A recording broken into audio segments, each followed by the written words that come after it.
Today, Infinity Motorcycles are going on a track day. Well, I'm not going to be on the track, but he is.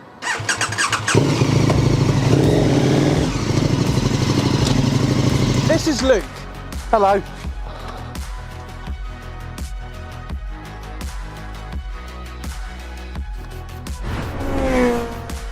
What are we saying? What are we doing? I'm just going to ask you about your bike, mate. Okay.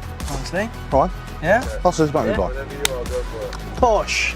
So we're going to answer the age-old question of what bike you're actually going to be riding, what Very monster you're going to be bringing to the track, and why. Well, it's kind of obvious why, isn't it? Yes, well, I'm be bringing my 23 KTM 1290 Super Duke R. Main reason I'm bringing it, one, it's mad and I love it. Two, it's actually quite a good weapon of choice. The suspension's really, really high spec. Phenomenal brakes. The engine's just off its rocker, it's fantastic. An amount of options that you can have to, you know, map it to the way you would want it. Absolutely for the track. is. It's so many different rider modes. It's got track-specific settings. You turn rear ABS off if you want to get a bit sideways and just enjoy it. There's so many different ways you can enjoy it. So if you could talk us through the actual specs of the bike, what's kind of like a standout feature, maybe bits that you've incorporated onto the bike as well, that'd be great. Cool. Yeah, no worries, not a problem at all.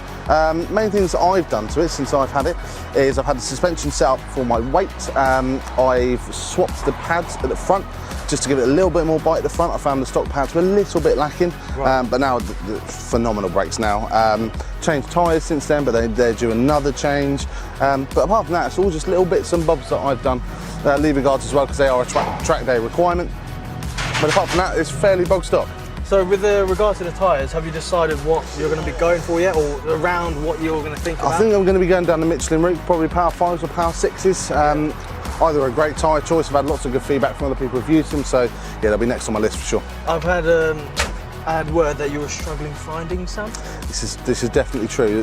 Any of you out there who have a 200 section rear tyre will probably feel my pain right about now, because one, tyres are very expensive, two, they're quite rare. Not many people make 200 section rears at the moment.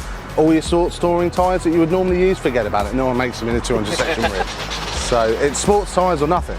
What is the power of the KTM 1290 Super Duke R with Tech Pack, as you always say to me? Tech Pack is a very cool thing. Yeah. So, stats-wise of this, we're talking 180 horsepower, 140 newton meters of torque, weighs around about 195 kilos with a full tank of fuel. So, as you can imagine, don't have to be that good at maths to realise this thing is a bit of a weapon in a straight line. Yeah. Enough for track? I think so. I think we might be all right. Right, so to protect you from all this power, should we go in and look at what sort of gear you're going to be needing? Absolutely, we can do that. Let's get on with it. Right. And just like that, we found ourselves in the best store in the UK for motorcycle gear. Obviously, I'm saying this is going to be Infinity Motorcycles Camberley. And fortunately enough, your bike was just outside, wasn't it? Yeah, amazing how that happens, isn't it?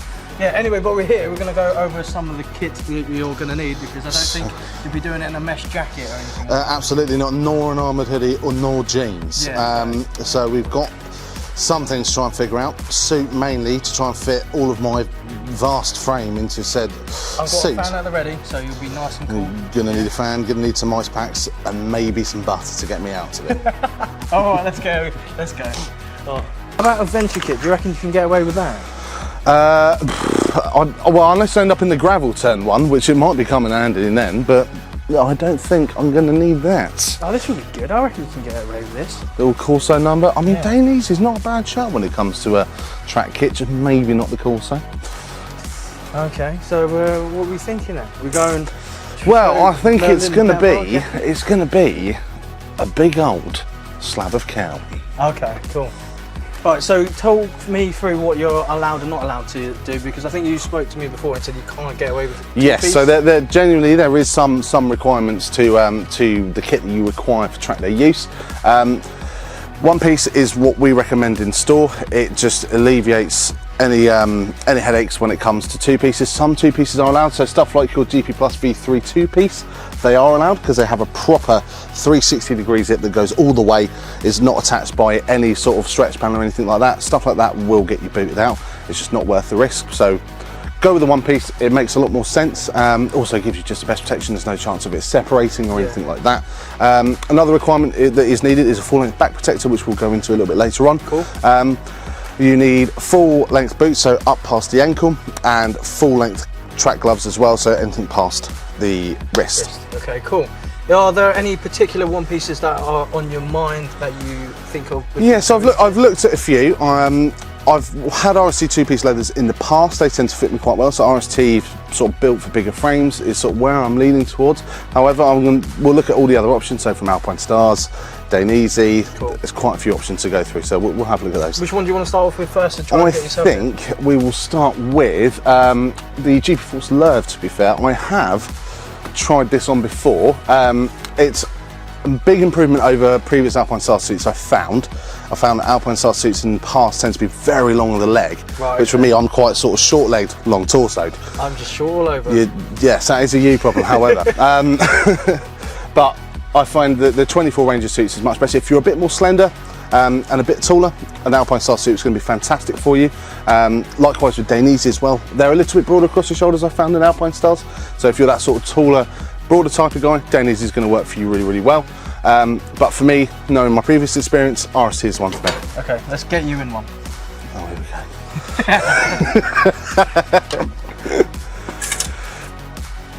This may have taken a second for you, but it's taken me a hot minute.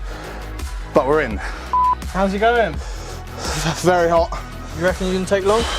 This is going to take a hot minute.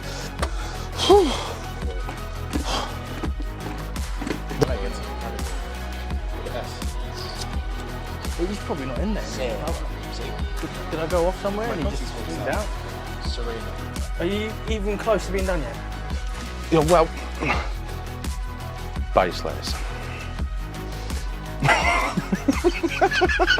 What is it about base layers then? So base layers are a really important factor. Base layers are relatively cheap. You can pick them up sort of 20, 30 pounds for sort of top and bottom. But the main thing with base layers is, one, it makes it easier to get in and out of the suit. You think you've been banging around the track all day, especially if it's hot, you know, you're gonna get really, really sweaty. When you get sweaty and you're not wearing base layers, that suit is just gonna cling to you, and it's gonna need an army of 3 people and a lot of butter to get it out for you. And it can also be a little bit dangerous if it doesn't have a lining in the one piece itself. Absolutely. Right? Most suits nowadays come with a comfort liner, but we'd always recommend wearing base layers underneath anyway, just to help with that thermal transfer that comes on from those sliding packs. Yeah, you don't want that skin shit. No. Okay. We've been out here for such a long time. Can you finally get the one piece on? I can do this. I can do this. Thank you. So this is RST's Tractech Evo 5, brand new suit to this year of 24 model year. Big improvements over the Tractech Evo 4, completely new graphics. They've changed the V-line on the neck. The accordion stretch panels have also changed. Redone some of the neoprene around the cuffs and stuff, so it's actually a really, really comfortable suit. I've gone for a full, like, proper race fit with this, as tight to my body as I can. You can also go for more of a road style fit if you want to sort of be able to stand up a little bit easier, have a little bit more movement. Basically just size up. As long as the arm all stays in place, you'll be happy days. But yeah, really, really fantastic suit for the money. Fits me like a treat. How does it feel finally getting out of that suit?